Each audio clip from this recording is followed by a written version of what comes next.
I'm Dan Ackerman, and we are here taking a first look at the new Sony Vaio E series. Now, the E has always been Sony's most mainstream, most budget-friendly line of mid-size laptops. This year, however, the E is getting a pretty nice makeover.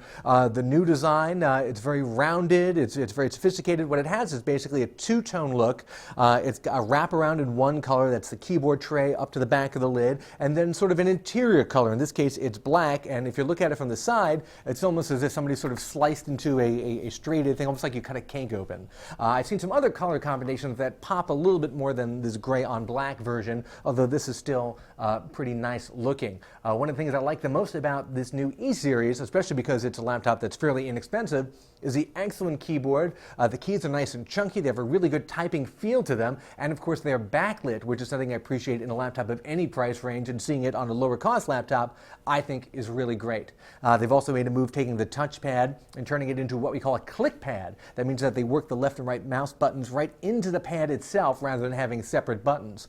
You do multi-finger gestures on there. It's not really as smooth or responsive as, let's say, the click pad on a MacBook is. Apple's are really the guys who started off the whole click pad thing. But for, again, a mid to lower mid-price laptop, it does fine.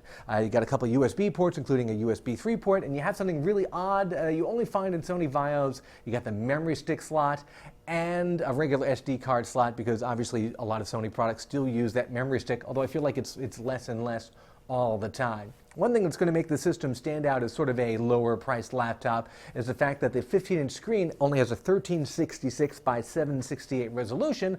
That's fine for a 13-inch laptop or an 11, and yes, on budget mid-sized laptops. But when you get up to that 15-inch size, that is one thing that sort of gives away that this is not a super expensive product. If you spend a little bit more, you can get, let's say, a 1600 by 900 screen, which I think works a lot better in this size. But other than that, this is a very nice update to Sony's E-Series line.